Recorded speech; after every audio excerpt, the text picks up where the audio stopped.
네, 북한의 정치, 군사적 행사들이 몰려있는 4월이 지나고 있는데요. 미 국무부에서 북한의 도발 가능성에 대해서 직접적이고 좀 구체적인 메시지가 나왔습니다. 김일성 생일 110주년인 4월 15일 전으로 도발 가능성이 좀 점쳐지고 있는데요. 어떤 형태가 될지 지금 북한과 미국의 속내는 뭔지 잠시 뒤에 전문가와 짚어보겠습니다. 최근 싸이월드가 모바일 앱 형태로 재출시되면서 뜨거운 관심이죠. 포켓몬빵, 배꼽티에 청청 패션까지 추억을 소환하는 아이템들도 덩달아 인기입니다. 그때 그 시절 열풍 속으로 잠시 뒤에 들어가 보시죠. 목요일 더 뉴스, 먼저 오늘의 주요 뉴스부터 정리해드립니다. 새 정부가 현 정부의 조직을 그대로 유지한 채 내각 인선을 마치고 민생 등 당면 현안에 더 집중하기로 했습니다. 윤석열 당선인은 오는 10일 경제부총리 후보자 등을 직접 발표할 계획입니다. 더불어민주당과 새로운 물결이 합당을 공식 선언하고 본격적인 지방선거 준비에 들어갔습니다. 국민의힘도 경기지사 출마를 선언한 김은혜 의원과 유승민 전 의원의 신경전이 벌어지는 등 지방선거 열기가 가열되고 있습니다. 성김미 국무부 대북 특별대표는 북한이 김일성 생일인 태양절을 계기로 핵실험 등 추가 도발을 할 가능성이 있다고 밝혔습니다. 북한은 올해로 110주년인 태양절을 일주일 넘게 앞두고 각종 문화, 학술 행사를 개최하면서 벌써 분위기를 달구고 있습니다. 코로나19 신규 확진자는 사흘째 20만 명대를 기록하며 감소세를 유지하고 있습니다. 정부는 확진 규모와 피해 감소세가 계속되면 사회적 거리 두기를 해제하겠다고 강조했습니다. 가평 계곡 살인사건 용의자들의 행방이 여전히 묘연한 가운데 체포영장 만료 시한이 닷새 앞으로 다가왔습니다. 검찰과 경찰은 합동검거팀을 구성하고 검거의 총력전을 펼치고 있습니다. 조 바이든 미국 대통령은 우크라이나 부차 학살 의혹 사건을 중대 전쟁 범죄로 규정하고 러시아에 대한 더욱 가혹한 제재를 예고했습니다. 러시아는 자국 외교관을 추방하는 서방 국가들의 외교 관계 단절을 경고하고 나섰습니다. 네, 오늘 인수위가 문재인 정부의 정부 조직을 유지한 채 내각 인선을 마치고 민생 현안에 집중하겠다고 밝혔습니다. 윤석열 당선인은 평택에 있는 주한 미군 기지를 방문해 한미 방위 태세를 강조합니다. 인수위로 가보겠습니다. 김승환 기자. 네, 삼청동 인수위 앞에 나와 있습니다. 네, 정부 조직 개편안 결국 무리하게 추진하지 않고 속도를 좀 조절하겠다는 거군요. 네, 안철수 위원장은 오늘 오전에 예정에 없던 기자회견을 통해서 정부 조직 개편 문제에 대해서 논의 결과를 발표했습니다. 안 위원장은 인수위 내에서 속도 조절을 할 것이라는 의사를 밝히면서 직접 밝혔는데요. 관련 내용 들어보시죠. 인수위 기간 중 조급하게 결정해서 추진하기보다는 최근 국내외 경제 문제 그리고 외교 안보의 엄중한 상황을 고려해서 민생 안정과 외교 안보 등 당면 국정 현안에 집중하는 것이 바람직하다고 판단했습니다. 추경호 인수위 기획조정분과 간사는 조직 개편 문제가 지나치게 논란이 되면 국정을 챙기는 데 동력이 떨어질 수 있다면서 새 정부의 안정적 출발을 차분히 준비한다는 차원에서도 시간을 두고 가기로 했다고 말했습니다. 이에 따라 조만간 추가로 발표될 내각 인선도 문재인 정부의 정부 조직 체계에서 이뤄집니다. 인수위 측은 폐지가 확정된 여성가족부의 경우에도 장관을 임명할 계획인데 신임 장관은 여가부가 나아갈 방향을 그리는 작업을 하게 된다고 설명했습니다. 또 중소기업 벤처부 역시 폐지할 계획이 없고 장관 후보자도 예정대로 검증하고 있다고 말했습니다. 네, 윤석열 당선인이 10일에 발표할 추가 내각 인선 몇 명이나 더 발표하는 겁니까? 네, 현재로서는 몇 명을 발표할 것이다 이렇게 확언을 할 수 없습니다. 현재 경제부총리와 각 부처 장관들에 대한 검증 작업이 진행 중입니다. 윤석열 당선인은 검증 작업을 마치는 대로 오는 10일 발표를 할 예정입니다. 경제사령탑인 경제부총리의 경우 현재로서는 기획재정부 차관 출신인 국민의힘 추경호 의원이 낙점된 분위기고 나경원 전 의원과 국민의당 이태규 의원 등 정치인 입각도 사실상 확정됐는데 어느 부처로 향할지는 미정입니다. 또 박진 의원과 조태용 의원이 경합을 벌이는 외교부 장관 후보자도 조만간 정해질 것으로 보입니다. 현재 국정원장 후보로는 비정치인 출신 3명이 검증대에 오른 가운데 국정원 출신인 권춘택 UN 글로벌 컴팩트 한국협회 사무총장 등이 거론되고 있습니다. 다만 당선인 측은 당선인 신분으로 국정원장을 지명할 수 없어서 꽤 시간이 걸릴 것이고 광범위하게 검토하고 있다고 설명했습니다. 네, 자, 오늘 윤 당선인은 평택에 있는 주한 미군 기지를 방문했다고요? 네, 윤석열 당선인은 평택에 있는 주한 미군 기지인 캠프 험프리스를 방문했습니다. 이 캠프 험프리스에는 한미연합사령부가 위치해 있는데요. 윤 당선인은 이곳에서 한미연합사령관들과 만나 연합 방위태세를 점검하고 한반도 안보 상황에 대해서 논의했습니다. 이와 함께 당선인 측은 당선인이 헬기를 이용해 평택으로 이동하던 중 평택 삼성 반도체 공장을 지나갔는데 당선인이 반도체 등 대한민국 미래 먹거리인 첨단 산업을 발굴해서 세계 인류로 키우겠다는 의지를 밝혔다고 전했습니다. 지금까지 삼청동 인수위 사무실 앞에서 YTN 김승환입니다. 네, 자, 대통령 집무실을 맞이하게 된 국방부는 오늘 이사업체와 계약을 하고 구체적인 방안과 일정을 논의할 방침입니다. 국방부 일부 부서에선 이삿짐을 줄이고 사무실을 정리하는 등 벌써 이사에 돌입한 모습도 보인다고 하는데요. 취재기자 연결해서 상황 알아보겠습니다. 신준명 기자. 네, 국방부입니다. 네, 자, 국방부가 오늘 이사 계약을 체결할 것 같다고요? 네, 이르면 오늘 이사 계약이 체결될 것으로 보고 있습니다. 계약 체결 뒤에야 공식적으로 이사가 시작됐다고 할 수 있는데 벌써 국방부는 어수선한 분위기입니다. 일부 국방부 직원들은 개인 짐을 이전하는 공간으로 미리 갖고 가기도 하고 있고요. 이삿짐을 줄이기 위해서 어제 파쇄 차량을 불러 불필요한 서류 등을 파쇄하기 시작했습니다. 일부 부서 사무실은 가구와 집기류를 복도에 옮기며 벌써 이사 준비에 나서기도 했고 당장 오늘부터 별관으로 출근하라는 지시를 받은 직원들도 있는 것으로 전해졌습니다. 국방부 1층 대변인실과 기자실도 이른 오전부터 파쇄할 문서를 내놓는 정리 작업이 진행되고 있습니다. 정부가 의결한 청와대와 국방부 이전 관련 예비비는 360억 원입니다. 이 가운데 국방부 이전 비용은 이사비 30억 원, 정보통신 네트워크 구축 비용 55억 원, 시설 보수비 33억 원 등 총 118억 원입니다. 대통령 집무실 이전에 따른 우선 이동 대상은 국방부 본관 5층부터 10층까지 입주한 부서들입니다. 국방부 구청사와 근무지원단, 육군회관 등의 분산 배치될 전망입니다. 문제는 상반기 한미연합훈련입니다. 한미는 오는 12일부터 나흘간은 위기관리 참모훈련을, 18일부터 28일까지는 본훈련을 진행할 예정입니다. 이에 따라 핵심 지휘부서인 2층부터 4층까지의 장관실과 정책실, 기획조정실은 훈련이 끝난 28일 이후 이동하게 됐습니다. 윤석열 당선인의 대통령 집무실과 비서실, 기자실, 대변인실 등 핵심 시설은 국방부 본관 1층에서 4층에 배치될 것으로 알려졌는데요. 해당 구역 국방부 부서의 이동 일정이 늦어진 상황이라서 대통령 집무실 이전 작업 역시 연쇄적으로 지연될 수밖에 없게 됐습니다. 지금까지 국방부에서 YTN 신준명입니다.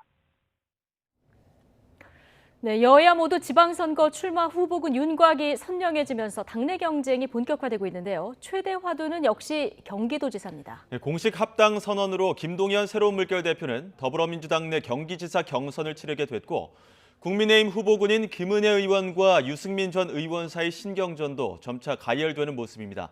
국회 취재기자 연결합니다. 송재인 기자. 네, 국회입니다. 네, 먼저 더불어민주당 상황부터 보겠습니다. 민주당과 새로운 물결이 합당을 공식 선언했죠. 네, 양당은 지난 대선 당시 후보들 간 합의로 추진되어 오던 합당을 오늘 공식적으로 선언했습니다.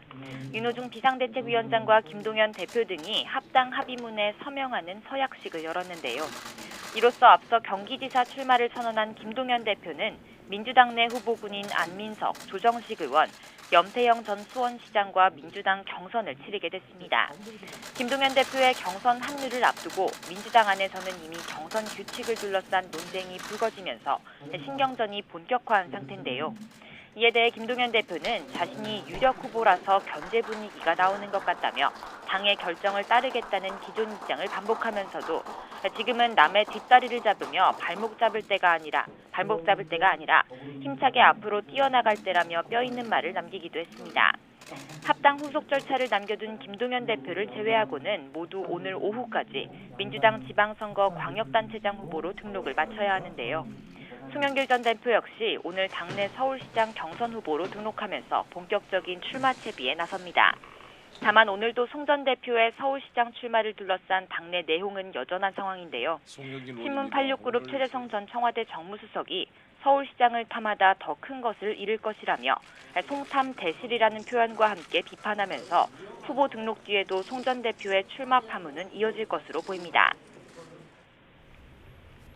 네, 국민의힘에서도 경기지사직을 둘러싼 당내 신경전 본격화했죠. 네, 국민의힘 후보군 가운데 선두에 있던 유승민 전 의원과 이에 맞서 출마를 공식화한 김은혜 의원 사이 신경전이 고조되고 있습니다. 유승민 전 의원은 YTN 라디오에 출연해 이번 선거에서 가장 중요한 건 윤심 같은 게 아니라 경기도민들의 민심이라고 강조했는데요. 윤석열 당선인 대변인이던 김은혜 의원이 경기지사에 출마한 걸 두고 윤당 선인의 의중이 반영된 게 아니냐는 시선을 겨냥한 것으로 보입니다. 이에 맞서 자신은 정책 또 인물 경쟁력으로 승부하겠다며 적임자임을 거듭 강조했습니다. 김은혜 의원 역시 CBS 라디오 인터뷰에서 유승민 전 의원보다 자신이 출마 명분면에서 앞선다고 말하면서 견제구를 날렸습니다. 이번 선거를 앞두고 자신이 고민한 건 바로 경기도였지만 유 전 의원은 정계 은퇴에 대한 고민도 있었다며 이 미묘한 차이가 경선에서 크게 다른 결과를 만들어낼 거라고 자신했습니다. 이런 가운데 앞서 경기지사 출마의 뜻을 밝힌 강용석 변호사의 국민의힘 복당은 당 지도부의 불허로 불발됐습니다. 이준석 대표는 최고위 투표 결과 다수가 반대의 뜻을 밝혔다면서도 자세한 결과와 이유에 대해선 말을 아꼈는데요. 국민의힘 소속으로 경기지사 선거에 출마할 가능성이 사라진 강 변호사는 SNS에 납득할 수 없는 결과라며 반발하고 있습니다.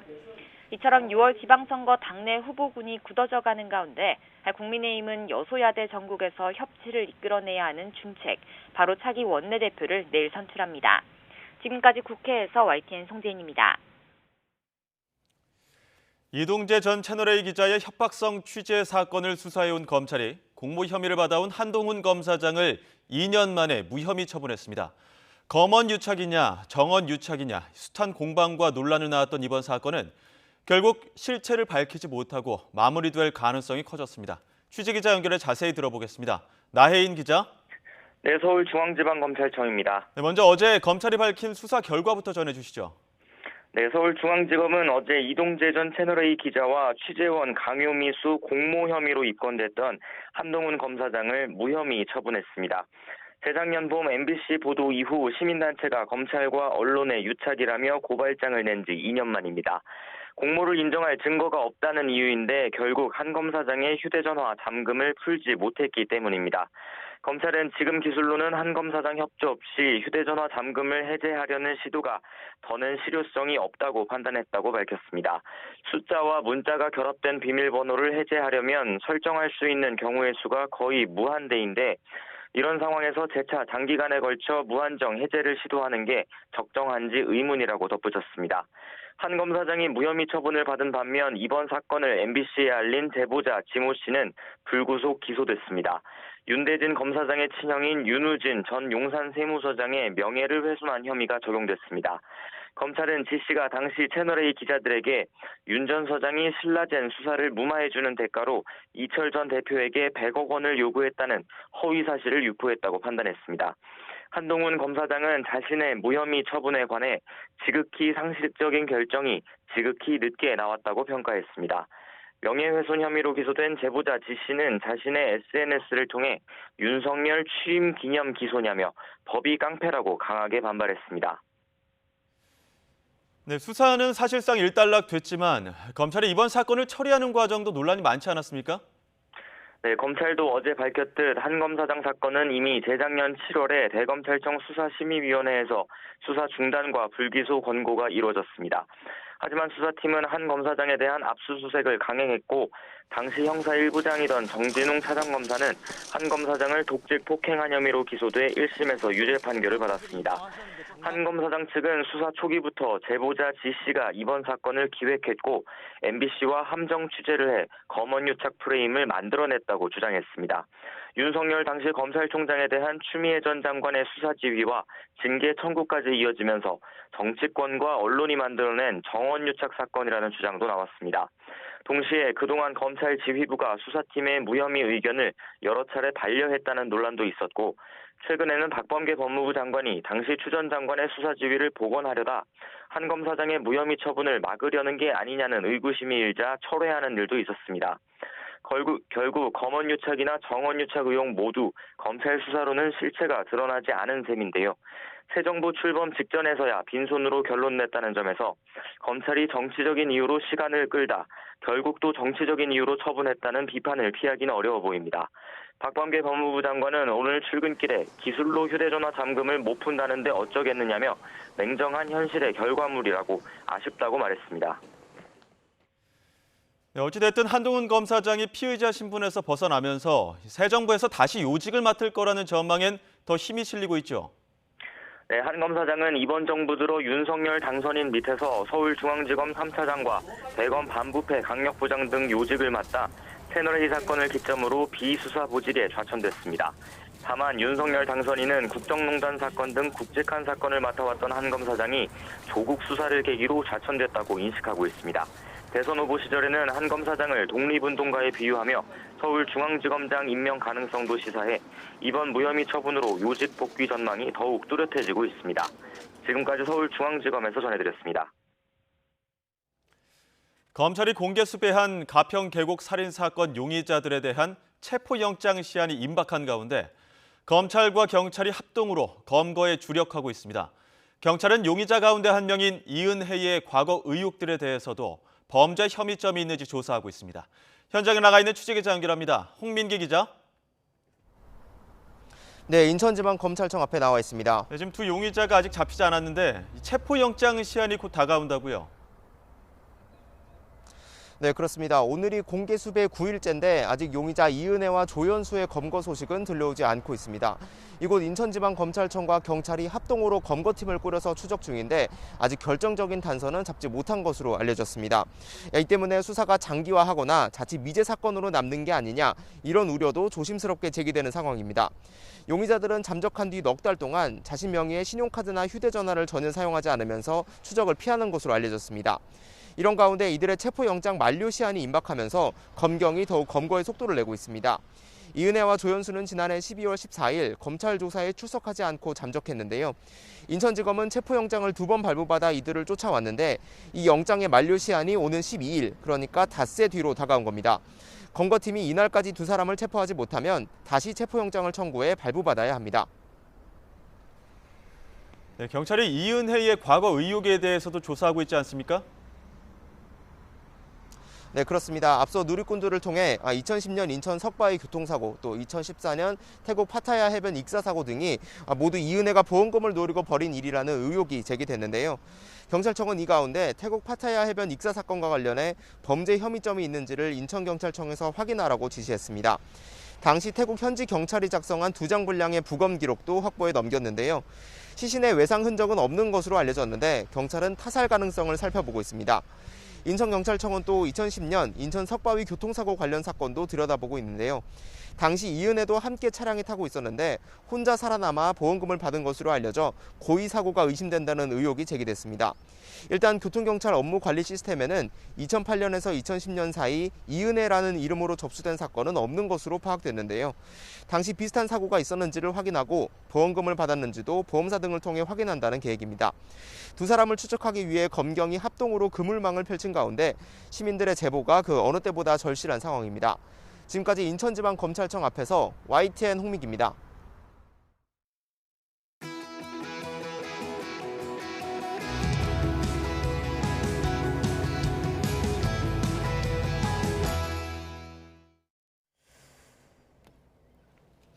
네, 자, 북한이 김일성 주석의 생일인 태양절을 계기로 도발에 나설 가능성이 제기됐습니다. 대륙간 탄도미사일 ICBM 발사나 핵실험까지도 감행할 가능성이 있다는 건데요.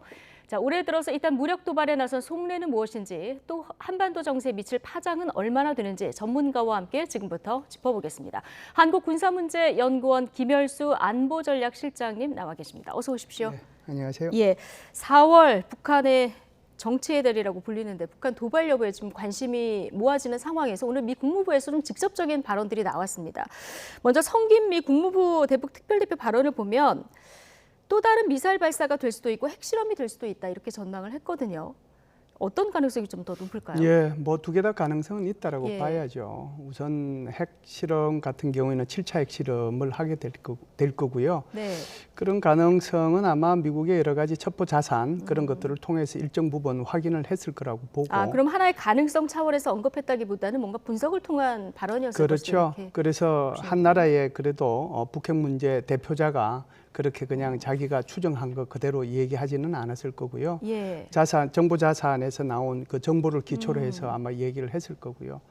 두 번째 지금 말씀하신 것은 미사일인데요. 지난번에 네. 이제 아시다시피 화성 17형이 실패했지 않습니까? 그 이 실패한 거 어떤 행태로든지 다시 성공을 시켜야 되는 거거든요. 그렇기 때문에 그 가능성은 열려 있는데 그것만 있는 건 아니죠. 북한이 작년도에 2018년도 2021년도 제8차 당대회 때 얘기했던 예. 북한 국방 발전 5개년 계획에 의해서 거기에 하도록 되어 있는 무슨 초음속 미사일이니 SLBM이니 핵무기니 이런 것들이 다 나오잖아요. 정찰 예. 위성이니. 그런 것들은 아마 이런 정세와 관계없이 자신들의 계획표대로 추진하지 않겠는가 이런 생각을 합니다. 아, 그러면 사실 화성 17호 발성에 대해서는 지난번에 한번 실패를 했고 그 다음에는 본인들이 17호 성공했다 이렇게 레드라인을 넘은 걸 발사하면서 얘기를 했는데 지금 그건 아닌 것으로 지금 한미 당국은 분석하고 있는 상황에서 화성 17호를 쏠 가능성도 있고 핵실험을 할 수도 있고 그 밖에 다른 가능성도 또 더 남아있다 이렇게 그렇죠. 이제 전망을 하시는 거죠. SLBM 소위 말하는 그 북극성 예. 4형 5형 이거 공개만 했지 아직까지 한 번도 실험 안 했거든요. 그것도 실험할 가능성이 있죠. 예. 오늘 미 국무부에서 이렇게 발언이 나온 거는 도발하지 말아라 이런 일종의 경고의 메시지라고도 볼 수 있을까요? 이제 제가 좀 전에 말씀드렸다시피 성김 대사가 그렇게 말씀을 하신 것은 정보의 바탕을 둔 거거든요. 네. 그러니까 이런 의미겠죠. 우리가 지금 북한이 하고 있는 것들을 다양한 정보 자산을 통해서 훤히 들여다보고 있다. 그런데 지금 북한이 불장난을 하고 있을 것 같으니 네. 하고 있는 것 같으니 하지 말아라. 그래서 빨리 진정하게 진정성을 가지고 대화의 장으로 돌아오라. 예. 그런 얘기를 했다고 봐야죠. 네. 지금 가장 관심을 모은 게 이제 핵실험을 강행할까 이 부분인데 만약 강행하게 되면은 말씀하신 대로 7차 핵실험인데요. 마지막 6차가 2017년이었지 않습니까? 그렇죠. 이때 그 북한의 그 핵 수준, 그 핵실험, 핵기술이 어느 정도 수준이었습니까? 북한이 지금요 6번 핵실험하면서 이제 플루토늄 핵실험했죠. 예. 우라늄탄 핵실험했고 정폭 핵분열탄 그리고 지금 말씀하신 2017년도 9월달에 한 6차 핵실험은 수소폭탄이거든요. 네. 그러면은 북한은 이제 어떻게 보면은 다종화에 성공했다라고 봐야죠. 그때 당시에 이제 핵 어느 정도의 이게 규모를 가지고 있는지를 측정하는 게 여러 가지 방법이 있지만 통상 지진계를 통해 가지고 그것을 측정을 하거든요. 예. 그래서 한국 정부가 그때 밝힌 것은 리터 규모로 봐서 한 50KT 정도 될 것 같다라고 얘기를 했고요. 다른 나라, 뭐 중국이나 러시아나 뭐 또는 미국이나 이런 데서 밝힌 걸 보면은 최대 100KT까지도 가능하다라고 얘기를 했거든요. 예.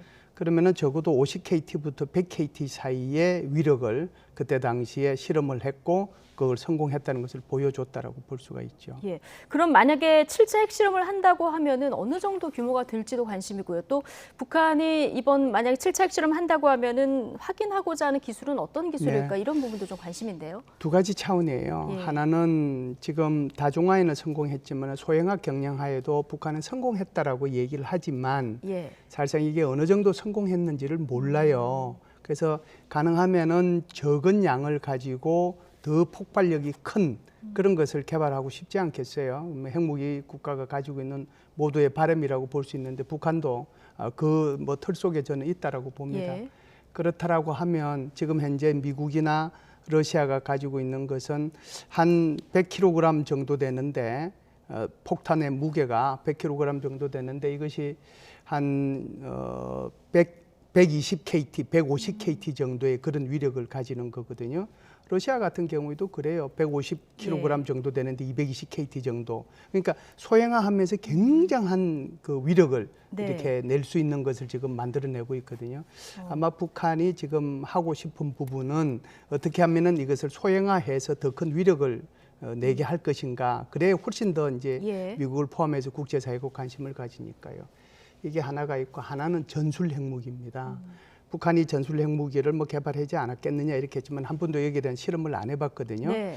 전술 핵무기는 전혀 이제 다른 차원이죠. 그러니까 전략 핵무기는 주로 이제 미국을 상대로 하는 그런 위협에 속하는 거라고 하면 전술 핵무기는 남북한의 아주 그 비상사태가 발생했을 때 그때 북한이 쓰고자 하는 거거든요. 전선을 돌파할 때 쓴다든지 그렇게 하면 아주 작게 규모도 작은 것을 폭발시켜야 됩니다. 그러면은 그게 통상 0.3KT, 0.5KT, 1KT인데 그렇게 하더라도 그게 300톤, 500톤, 1000톤이니까 TNT가 300톤, 500톤, 1000톤이면 어마무시한 거거든요. 그래서 두 가지 목적을 가지고 할 텐데 어느 쪽에 더 초점을 두고 이번에 핵실험을 하게 될지 그것은 결과를 좀 지켜봐야 될 것 같습니다. 뭐 하게 될지 안 하게 될지 뭐 이건 지켜봐야 되지만 어쨌든 하게 된다고 하면은 핵실험을 할 장소가 필요하지 않겠습니까?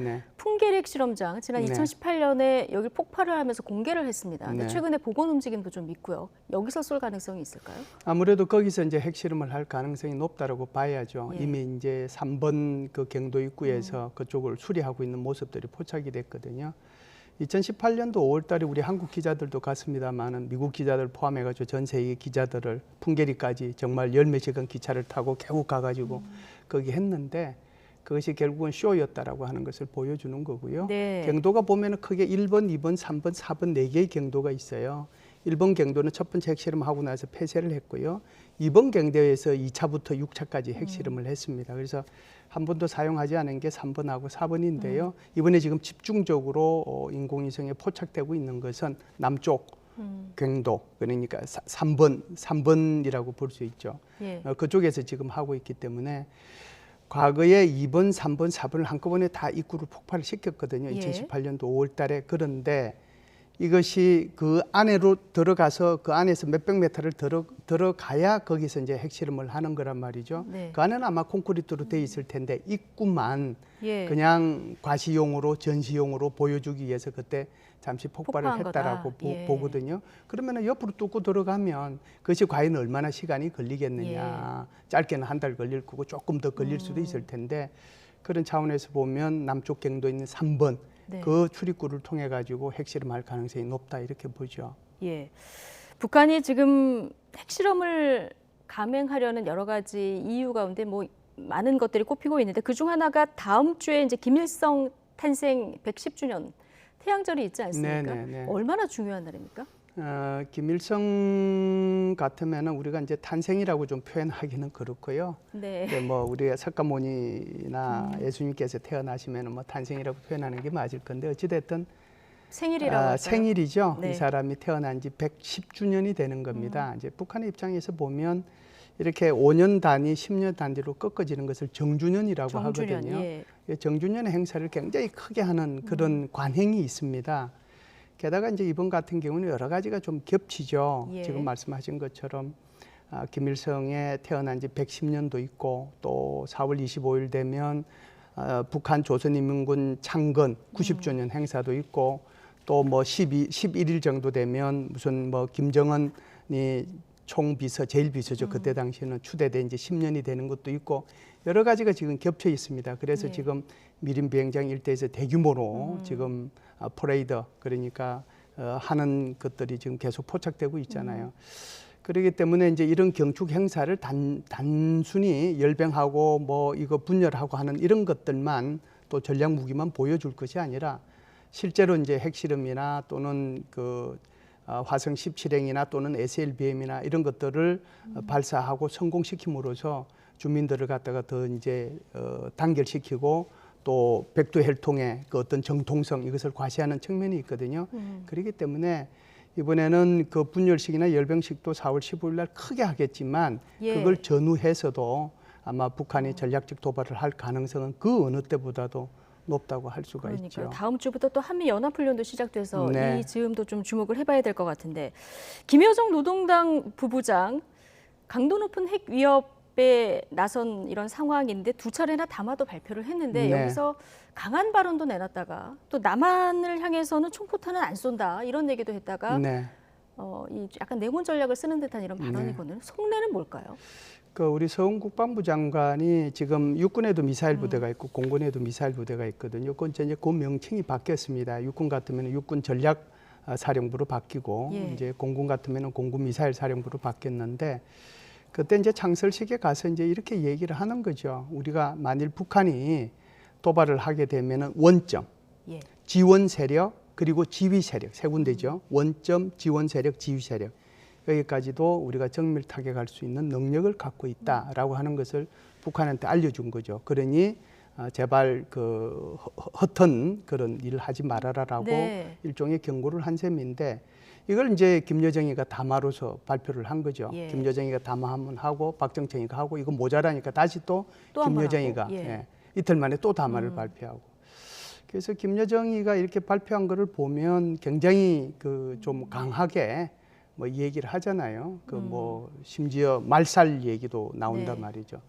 그래서 한국이 이렇게 우리 국방부 장관이 선제 타격 얘기했다고 해서 김여정이가 선제 타격 가지고 계속 시비를 거는데 제가 여기 방송 오기 전에 예. 출연 때문에 이 관련되는 자료를 찾아봤어요. 예. 찾아봤는데 그럼 북한은 선제 타격이라는 말을 안 썼느냐. 그래서 제가 다 찾아보니까 2013년부터 예. 13, 14, 15 죄송합니다. 16, 17 매년 단 한 해도 안 빠지고 북한도 선제 썼다. 타격, 예. 선제 공격이라는 용어를 썼어요. 그런 예. 점을 우리가 좀 생각해 볼 필요가 있고요. 그다음에 이제 김여정이가 한 번은 좀 유화적인 것 같고 한 번은 좀 강한 것 같고 이렇게 이제 메시지를 보냈잖아요.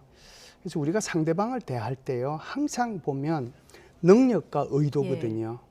능력과 의도. 그러니까 이것이 전쟁사를 쭉 보면 상대방의 의도만 믿고 의지만 예. 믿고 능력을 안 보게 되면 항상 전쟁해가지고 졌어요. 그래서 이 의지나 의도는 뭐 갈 때와 같아서 항상 바뀝니다. 예. 근데 능력은 안 바뀌거든요.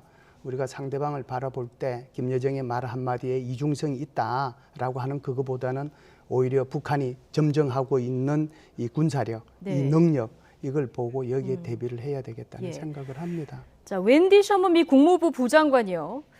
신뢰할 만한 억지력을 보여주는 조처를 할 거다 이런 발언을 했거든요. 네네. 이건 어떻게 해석하십니까? 제가 볼 때는요 이렇다고 봐요. 결국은 이제 4월 15일이 김일성 생일 110주년이니까 우리 지금 훈련하도록 돼 있는 것이 4월 18일부터 28일까지 10일간 하도록 돼 있잖아요.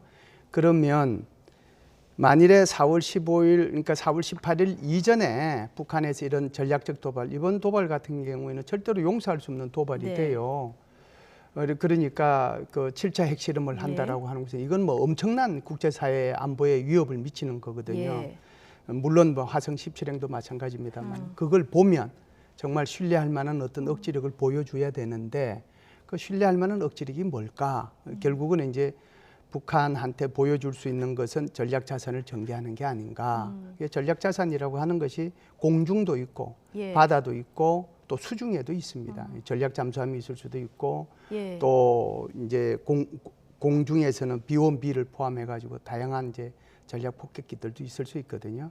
그래서 그것을 구체적으로 적시하기보다는 두리뭉실하게 만일에 북한이 이번에 그런 도발을 하면 그런 억제력을 보여줄 수도 있다라고 웬디 셔먼이 얘기를 한 거죠. 그렇군요. 자, 어쨌든 지금 북미 간의 대화는 단절이 된 이런 네. 상황입니다. 오늘 성김 대표가 진지하고 지속적 대화를 추구할 것을 약속한다. 전제 조건 없이 북한을 만날 준비가 돼 있다. 이런 얘기도 또 한편으로 네, 네. 하는 이런 상황인데 북한은 우리 핵 능력을 인정하고 뭔가 상응하는 대가를 줘야 만나겠다 이런 입장을 견지하고 있는 이런 상황 아니겠습니까? 네, 맞습니다. 그래서 과거에 미국하고 북한하고가 입장이 지금 바뀌었어요. 예. 그러니까 과거에는 미국이 전제 조건을 내세우고 그다음에 북한은 이제 회담을 하자라고 하는 건데 지금은 반대가 됐어요. 미국은 아무런 전제 조건 없이 만나자라고 얘기하는 거고 북한은 전제 조건을 얘기하는 거거든요. 예. 전제 조건의 핵심이 대북 적대시 정책이에요. 네. 그래서 외교적으로 군사적으로 이 대북 적대시 정책을 처리하지 않으면 만나지 않겠다라고 얘기하는 거거든요. 그래서 외교적으로는 지금 북한에 가해지고 있는 경제 제재 이거 예. 해제해라라고 하는 거고요. 군사적으로는 한국과 연합훈련 하지 말라라고 하는 거고 전략자산 전개하지 말라라고 하는 거고 심지어 주한미군도 철수하라고 얘기하는 예. 거잖아요. 물론 이것이 이제 어떻게 보면 레토릭일 수도 있지만 이런 조건들 중에서 하나도 충족되지 않은 상태에서 미국하고 만날 이유가 없다. 그렇다라고 하면은 예. 내가 계속해서 이런 위협적인 전략적인 위협을 이렇게 계속 가하다 보면 미국이 결국 손들고 나오지 않겠냐 이런 생각을 예. 북한이 지금 머리를 돌리고 있다. 어떻게 보면 잔머리를 굴리고 있다라고 봐야 되겠죠. 네. 그렇게 해가지고는 지금 절대로 미국하고 북한 사이에 대화가 있을 수는 없거든요. 예. 그러니까 미국이 아무런 전제 조건 없이 정말 만날 용의가 있다라고 얘기했으니까 북한도 만나서 얘기하면 되잖아요. 네. 그래야 텐션이 줄어드는 거니까 아마 북한이 올바른 선택을 하기를 저도 바랍니다. 알겠습니다. 자, 여기까지 듣겠습니다. 김열수 국방대 교수와 함께 북한의 핵실험 도발 가능성 짚어봤습니다. 고맙습니다. 감사합니다.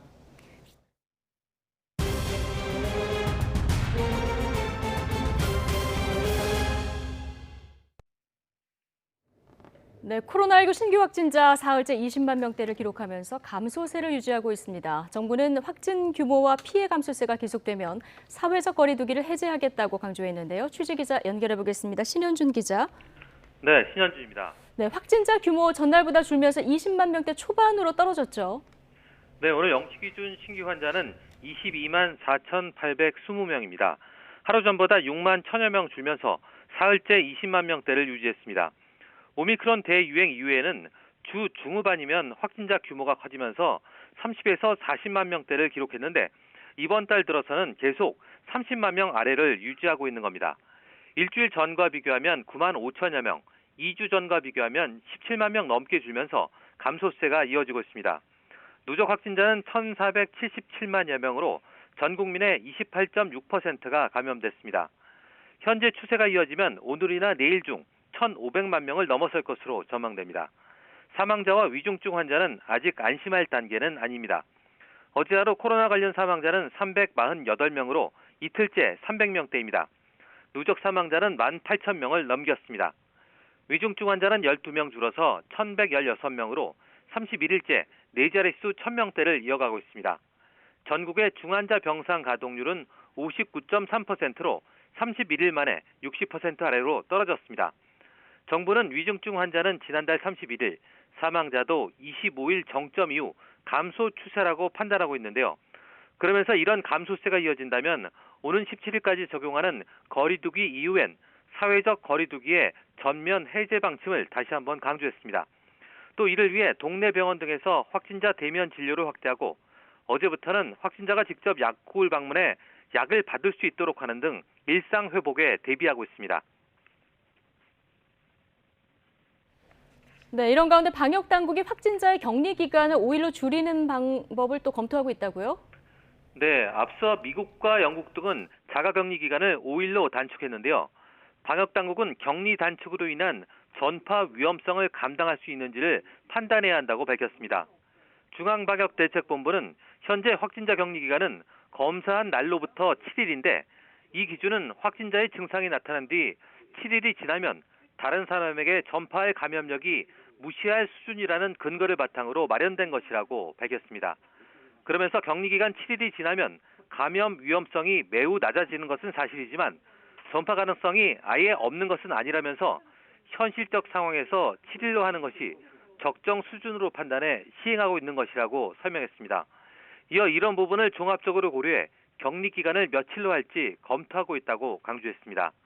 방역당국은 또 코로나19에 확진된 학생들도 중간고사를 볼 수 있게 해달라는 요구에 대해서는 교육당국이 시험 관리 계획을 마련하면 적극 지원하겠다고 밝혔습니다. 이미 확진자들이 국가 공무원 시험이나 대학 수학 능력 시험 등 전국적인 시험에 응시해온 만큼 관리 계획만 있다면 응시가 가능하다고 말했습니다. 교육당국은 코로나 유행 이후엔 확진자나 격리자처럼 등교할 수 없는 학생들의 시험 응시를 허용하지 않는 대신 같은 학기에 본 다른 시험 점수로 인정점을 부여하는 방식을 써왔습니다. 지금까지 사회 2부에서 YTN 신현주입니다.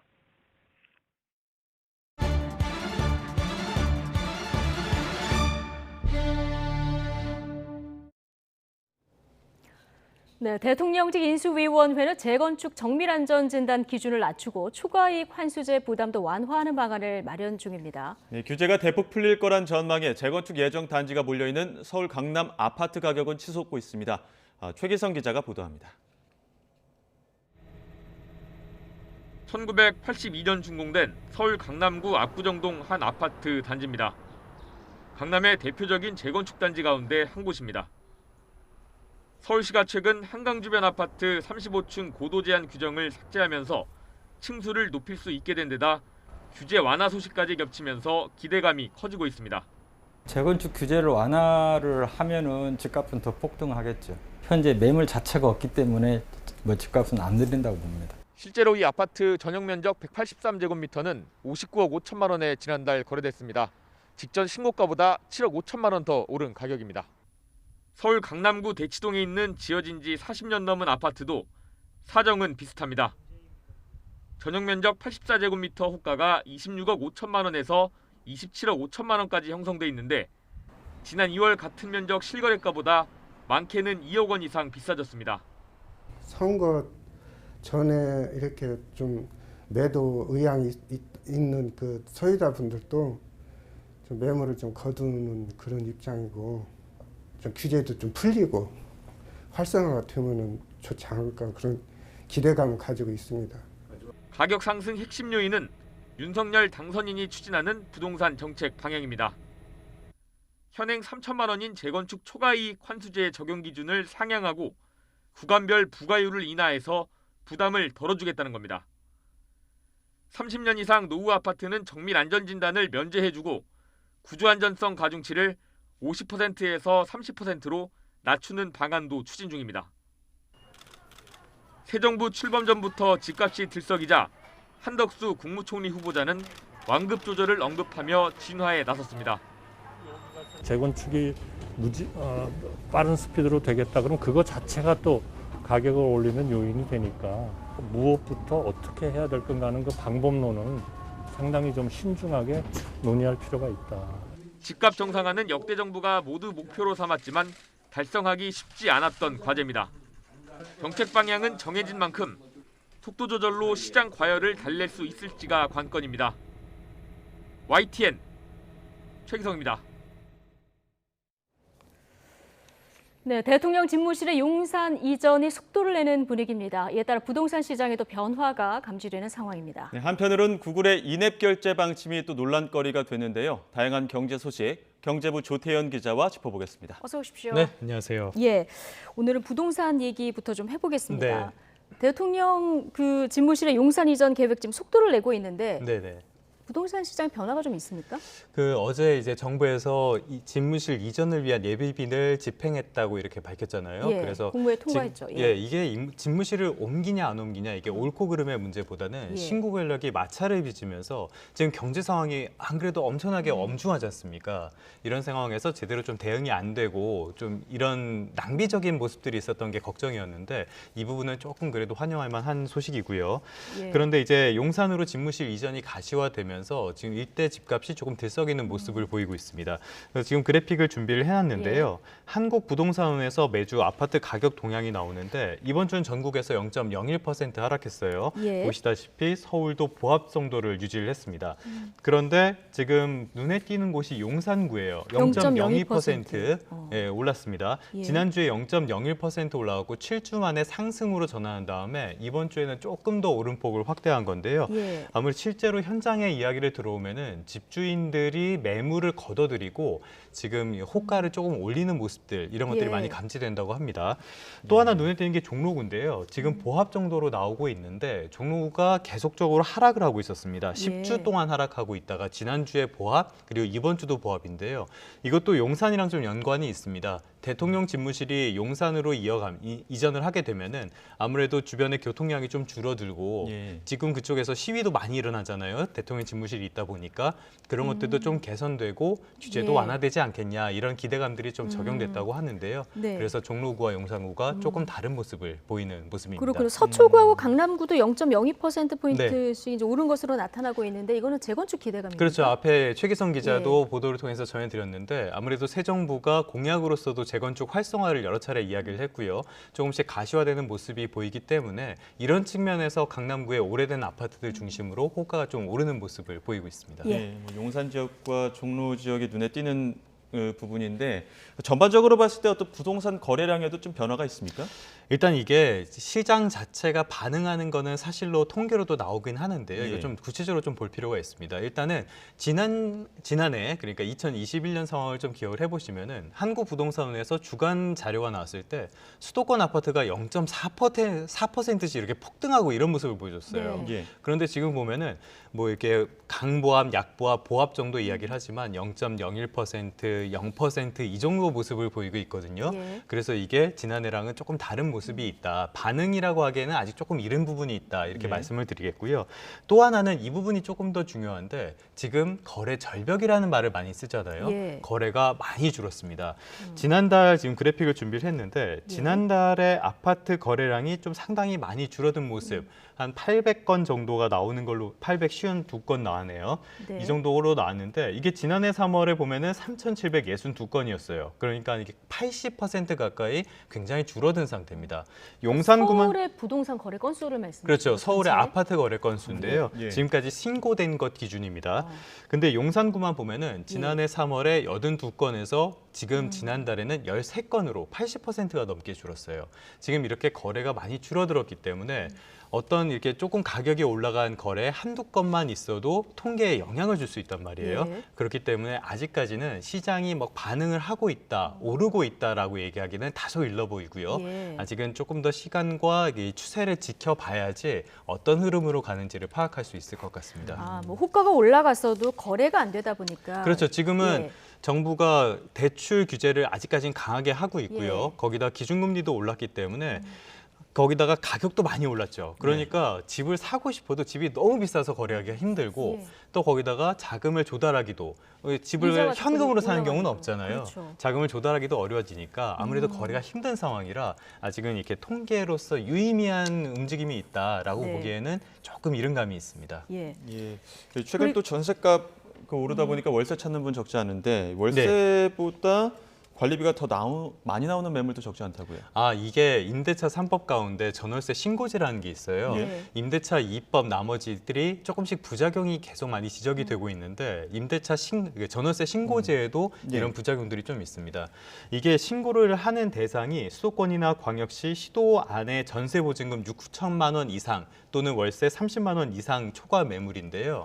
이게 신고를 하지 않기 위해서 실제로 이렇게 플랫폼이나 중개업소에 올릴 때는 월세를 낮추고 그만큼을 관리비로 받는 이런 소위 말하는 꼼수죠. 이런 것들이 지금 성행을 많이 하고 있다고 해요. 그러니까 30만 원이 넘으면 신고를 해야 그렇죠. 되니까. 신고를 해야 되니까 이건 월세는 그거보다 낮추고 관리비를 그만큼 올려서 받는다. 이런 건데요. 근데 여기에 대해서 이제 국토부가 별다른 대책이 아직까지는 없어 보입니다. 일단은 국토부 쪽에서는 관련 통계도 없다고 하고요. 분쟁조정신청위원회에서 이것들을 조정받을 수 있다고 하지만 실제로 이게 되는지도 확실하지는 않습니다.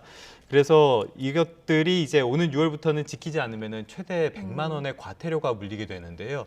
앞으로도 이런 꼼수 매물들이 많이 나올 가능성이 있기 때문에 정부 차원의 어떤 대책은 좀 필요해 보입니다. 알겠습니다.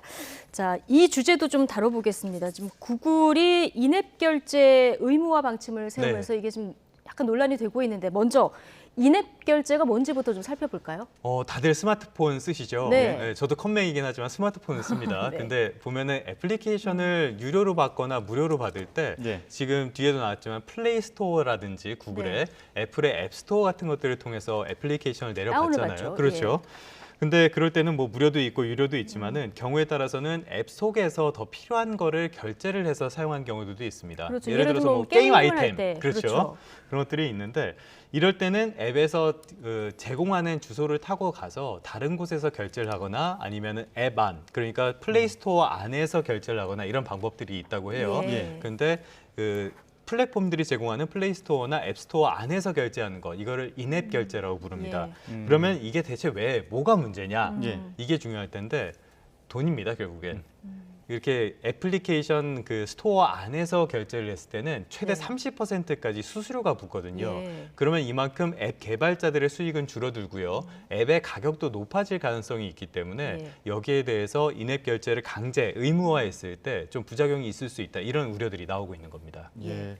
국내 사업자들 중심으로 피해도 커질 것이다. 이런 우려들도 나오다 보니까 이게 인앱 결제 방지하는 강제를 방지하는 법안도 좀 나오고 있지 않습니까? 그렇습니다. 이게 문제가 된 게 사실 구글인데요. 구글이 지금까지는 게임사에만 인앱 결제를 의무화했었는데 이걸 앞으로는 뭐 도서나 웹툰이나 영화 같은 걸 제공하는 콘텐츠로도 확대를 하겠다는 입장을 밝혔어요. 그러면서 이게 작년에 굉장히 좀 논란이 컸었는데 그러다 보니까 정치권에서도 나섰습니다. 이게 상당히 좀 많은 지난한 과정이 있었는데 이런 것들은 다 생략하고요.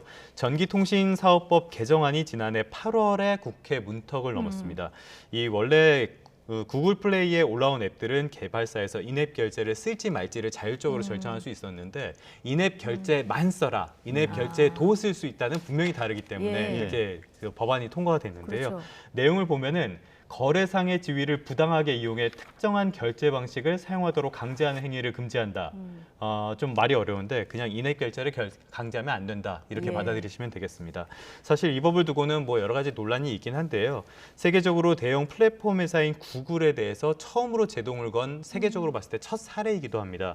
앱 개발자 입장에서는 수익성 측면에서 도움이 될 수 있으니까 좀 환영했던 그런 법안이기도 하고요. 알겠습니다. 오늘 조태현 기자 얘기는 여기까지 듣겠습니다. 고생하셨습니다. 네, 수고하셨습니다.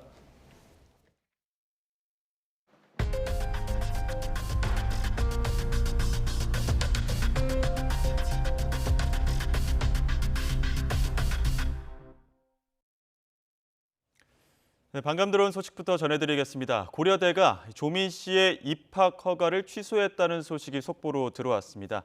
지난 5일 부산대가 조국 전 장관의 딸 조민 씨의 의전원 입학을 취소했는데 이에 따라 고려대도 조 씨에 대한 입학 취소 절차를 밟아왔습니다. 그리고 오늘 입학 허가가 취소됐다는 속보가 들어왔습니다. 부산대의 결정에 따라서 고려대 입학 취소 여부에도 영향을 미칠 것으로 예상이 됐는데요.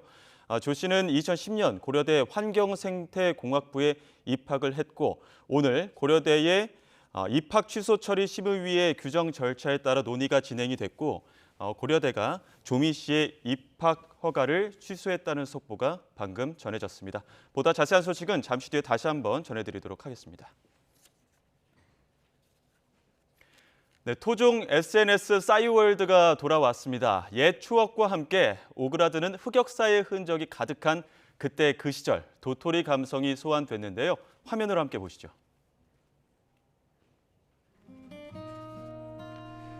네, 1999년 서비스를 시작한 싸이월드는 당시 인터넷 이용자의 70% 이상이 이용할 정도로 2000년대 선풍적인 인기를 누렸습니다.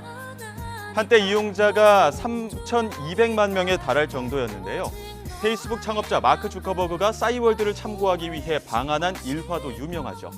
지금의 가상화폐 격인 도토리를 이용해 배경음악을 설정하기도 하고 파도타기라는 이름으로 친구들과 일촌 맺기를 하는 등 소셜 네트워크의 원조격이었는데요. 하지만 모바일 환경 변화 등에 따라가지 못하면서 조금씩 도태돼 2019년 10월 서비스를 중단하는 사태까지 이르렀습니다. 우여곡절 끝에 2년 반 만에 다시 문을 연 싸이월드, 앱마켓 인기 차트 1위에 올랐습니다. 싸이월드뿐만 아닙니다. 추억을 소환하는 포켓몬빵의 인기 역시 재점화되고 있습니다. 16년 만에 재출시된 포켓몬빵은 떼었다 붙였다 하는 스티커, 이른바 띠부실 수집 열풍과 함께 전국적으로 품귀 대란을 겪고 있습니다. 이렇게 그야말로 열풍이 불다 보니 밤새 편의점 앞에서 포켓몬빵이 들어오길 기다리는 이른바 오픈런 현상까지 벌어졌고요. 희귀 스티커는 온라인상에서 빵 가격의 30배가 넘는 값으로 거래되고 있습니다. 네, 지난주 종영한 드라마 25, 21도 추억 소환 분위기 조성에 한몫했죠. 1998년부터 2000년쯤을 배경으로 한 드라마의 인기 덕분에 주요 소품으로 나오는 CD 플레이어와 카세트 테이프, 그리고 주인공이 스티커를 모으는 빵도 화제가 됐습니다. 이처럼 MZ세대를 중심으로 레트로 열풍이 일자 업계도 발빠르게 옛 제품들을 재출시하거나 리뉴얼하는 등 MZ세대의 공략에 주력하는 모습입니다. 네, 싸이월드 가끔 글자 보면 나는 가끔 눈물을 흘린다 이런 글도 있죠. 10여 년 전으로 추억 여행을 떠나 그때 자신을 맞이하고 후회하신 적도 있으실 겁니다. 최근 싸이월드가 이 모바일 앱 형태로 재출시되면서 큰 인기를 끌고 있습니다. 지금부터 이분과 그때 그 시절로 떠나보시죠. 이은희 인하대 소비자학과 교수 모셨습니다. 어서 오십시오. 네, 안녕하세요. 저희가 앞서 여러 가지 지금 MZ세대를 열풍 중심으로 돌고 있는 어떤 레트로 열풍 소개해드렸었는데 특히나 이 싸이월드 앱이 출시되면서 관심이 가장 뜨겁습니다. 출시 이틀 만에 뭐 어플 다운로드 1위를 기록했는데 MZ세대 사이에서 굉장히 인기가 높죠. 네네. 그 싸이월드가 1999년에 처음 나왔거든요. 예. 그래서 한 20년 됐다고 볼 수가 있겠습니다. 그런데 이제 이게 중단됐다가 2년 6개월 만에 다시 예. 부활됐거든요. 그런데 이제 우리가 집 정리하다 보면 그 옛날 사진이나 일기장 보고 그거 들여다보느라고 시간 가는 줄 모르는 경우가 많습니다. 그렇죠. 그래서 이제 MZ세대는 이 싸이월드가 부활되면서 그 옛날 일기장이라든가 옛날 사진첩을 들여다볼 거라는 기대감에 부풀어서 이렇게 열풍을 일으킨 것 같습니다. 뭐 옛날 사진첩을 보면서도 추억 여행을 하지만 뭐 일촌, 뭐 도토리, BGM 이런 부분들도 MZ세대들이 그때의 어떤 추억을 소환하기에는 굉장히 한몫한 것 같거든요. 네, 그 도토리를 구매를 해가지고 예. 자기의 미니홈피를 예쁘게 꾸미고 또 배경음악도 아주 예쁜 걸 깔기도 하지 않습니까? 네. 그 미니 싸이월드 이후에도 우리가 이제 그 인스타그램이라든가 페이스북 같은 SNS를 많이 했거든요. 예. 그런데 이제 그 인스타그램이나 페이스북 같은 경우에는 이 조금 더 많은 사람을 대상으로 해서 교류에 초점을 뒀다고 할 것 같으면 예. 이 싸이월드는 자기만의 공간을 꾸미는 거에 더 방점이 있다 이렇게 볼 수가 있겠습니다. 그래서 예. 디지털 사회에서 막 그 많은 교류와 소통에 그 지친 현대인들, 특히 MZ세대들이 옛날에 자기만의 공간으로 다시 돌아가고 싶은 그러한 심정을 가지고 이 미니 홈피 싸이월드에 열광을 한다 이렇게 예. 볼 수가 있겠습니다. 지금 싸이월드가 서비스를 재시작하기를 기다리는 분들 굉장히 많았었는데 네. 이게 기다린 만큼 기대도 커서 그런지 완성도가 좀 떨어진다 이런 비판들도 나오고 있어요. 사진첩도 아직 다 열지도 않고 이런 부분들이 있어서 네. 뭐 주식 투자하는 분들도 관련주 샀다가 이거 너무 성급한 거 아니었냐 네. 이런 이야기들 지적들도 나오는데 어떻게 보십니까? 기대가 너무 컸기 예. 때문에 실망이 큰 점도 있기는 있을 거라고 생각을 하는데요. 예. 지금 이제 설치가 잘 안 되고 접속이 잘 안 되는 점도 있는데 이 소비자들이 제일 실망하는 거가 사진첩 복구가 안 되는 거. 다시 말하면 소비자들이 가장 기대했던 것은 예. 옛날의 추억의 소환인데 그 추억이 그 자리에 있을 거라고 생각을 했는데 접속을 했다 하더라도 텅 빈 공간만 있기 때문에 예. 그거로 인한 허탈함 그게 이제 불만으로 연결이 됐다 이렇게 생각이 됩니다. 예, 이 부분은 뭐 차차 서비스를 다시 한번 또 점검을 한다고 하니까 기다려봐야 될 것 같고요. 네네. 향수를 불러 모으는 아이템이 하나 더 있습니다. 포켓몬빵. 네. 지금 뭐 2월 출시 이후에 1000만 개까지도 팔렸다 이런 기록들도 나오는데 왜 이렇게 인기가 많은 네. 겁니까? 이것도 이제 1998년에 출시가 됐어요. 한 20여 년 전에 출시가 됐는데 그쵸. 그 당시도 엄청나게 열풍을 일으켰거든요. 예. 그래서 그 당시 뉴스를 보면 초등학생들이 이 스티커를 얻기 위해서 이 문방구 앞에서 빵은 뜯어서 버리고 스티커만 모았다. 뭐 이런 것들이 뉴스에 많이 나오고 그랬거든요. 예. 그런데 이제 그 사람들이 지금 커가지고 MZ세대가 됐습니다. 그래서 이 MZ세대가 과거에 자기네들이 초등학생 때 열광했던 예. 그 상품이 다시 나왔기 때문에 그거에 대한 기대감과 열광이 다시 재현된다 이렇게 보겠습니다. 예. 저도 한번 사려고 편의점도 가봤는데 구할 수가 없더라고요. 네네. 이렇게 뭐 요즘 MZ세대들은 뭐 메타버스도 있고 NFT도 있고 다양한 뭐 즐길 거리들이나 첨단 기술들도 많은데 네. 이렇게 다시 과거로 회귀하는 이유는 어디에 있을까요? 그 키덜트라는 용어가 있습니다. 그게 이제 키즈 플러스 어덜트로 그 어른 아이라고 번역을 하기도 하거든요. 예. 이 MZ세대는 그 연령으로 보나 사회적 위치로 보나 어른입니다. 그런데 어른으로 역할을 하기에는 너무 힘들고 고달프기 때문에 아이일 때의 그 감성에 빠져보고 싶다. 그런 마음을 가지고 있다. 이렇게 볼 수가 있는 거죠. 더군다나 이제 취업난도 많고요. 또 불황이기도 하고 또 취업을 했다 하더라도 사회 초년병으로 어려움이 많습니다. 그래서 어린아이 때 그 순진무구하던 예. 그때로 돌아가고 싶은 마음이 있기 때문에 이런데 열광한다 이렇게 볼 수가 있겠습니다.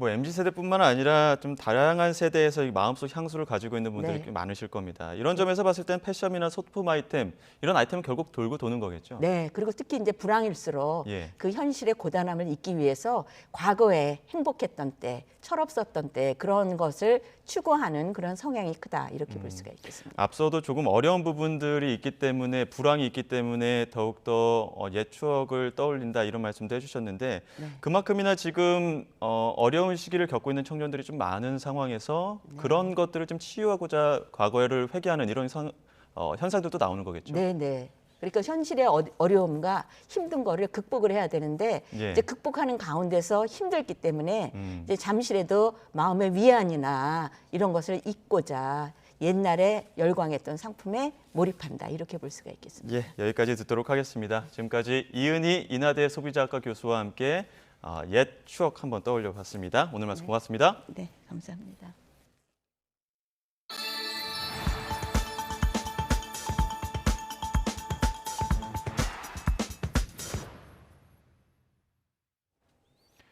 조 바이든 미국 대통령은 우크라이나 부차 학살 의혹 사건을 중대 전쟁 범죄로 규정하고 더욱 가혹한 제재 등으로 러시아에 대해 책임을 묻겠다는 강경한 입장을 재확인했습니다. 바이든 대통령은 현지 시각 6일 워싱턴 DC의 한 호텔에서 열린 북미 건설 노동조합 행사 연설에서 민간인들이 무참하게 처형됐다, 시신들이 거대한 무덤 속에 버려졌다며 이런 중대 전쟁 범죄보다 더한 일은 없다고 말했습니다. 러시아군의 민간인 학살 정황과 관련해 서방 국가들의 러시아 외교관 추방이 잇따르는 가운데 러시아가 외교 관계 단절 가능성을 경고하고 나섰다고 스푸트니크 통신이 보도했습니다. 러시아 크렘린궁의 드미트리 페스코프 대변인은 6일 프랑스 LCI 방송과 인터뷰에서 외교관 추방은 외교 관계에 창을 닫는 결정이라면서 이러한 행위가 계속되면 해당 서방국들과 외교 관계를 단절할 가능성을 배제할 수 없다고 밝혔습니다.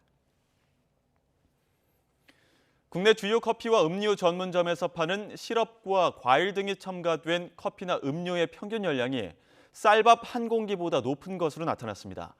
제품 10개 중 4개꼴로 당류 함량이 하루 적정 섭취량보다 많았고 전문점 7곳은 영양 성분 표시도 제대로 지키지 않은 사실이 적발됐습니다.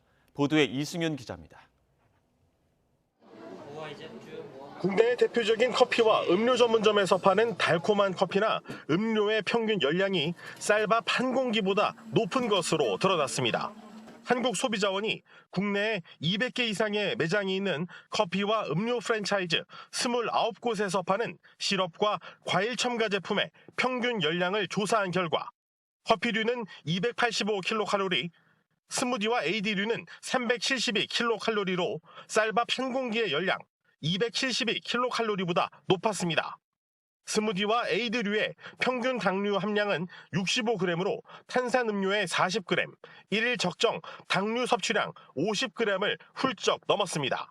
특히 이들 매장에서 판매하는 커피와 음료 58개 중 스무디와 에이드류 21개 제품과 커피류 3개 제품은 일일 적정 섭취량 50g을 초과한 것으로 나타났습니다. 당류는 과다 섭취하면 비만과 당뇨, 고혈압 등 만성질환의 원인이 될 수 있습니다. 그래서 식품의약품안전처가 커피 전문점에서 당과 열량 등 영양 정보를 소비자에게 제공하도록 유도하고 있지만 실태 조사 결과 전문점 29개 중 22개만 매장 또는 홈페이지에 영양 정보를 표시하고 있는 것으로 밝혀졌습니다. 한국소비자원은 이번 조사 결과를 바탕으로 커피와 음료 전문점 사업자에게 외식업체 자율 영양 성분 표시 지침을 준수하도록 요청하는 한편 영양 성분을 표시하지 않은 7개 사업자의 영양 성분을 표시할 것을 권고했습니다. YTN 이승윤입니다. 네, 오늘도 전국이 맑고 포근합니다. 내일은 오늘보다 더 따뜻하겠지만 건조특보가 계속되고 있어서 주의도 필요합니다. 네, 기상캐스터 연결해 자세한 날씨 알아보겠습니다. 원희다 캐스터. 네, 원희다입니다. 네, 오늘도 봄 날씨 느끼기 좋다고요? 네, 오늘 하늘도 맑고 미세먼지 걱정도 없어서 야외 활동하기 좋은 날씨가 이어지고 있습니다. 따스한 봄볕에 기온도 크게 올랐는데요. 현재 서울 기온은 예년 수준인 16도 가까이 올라서 무척 포근합니다. 다만 지금은 봄바람이 온화해도 해가 지면 금세 쌀쌀해지니까요.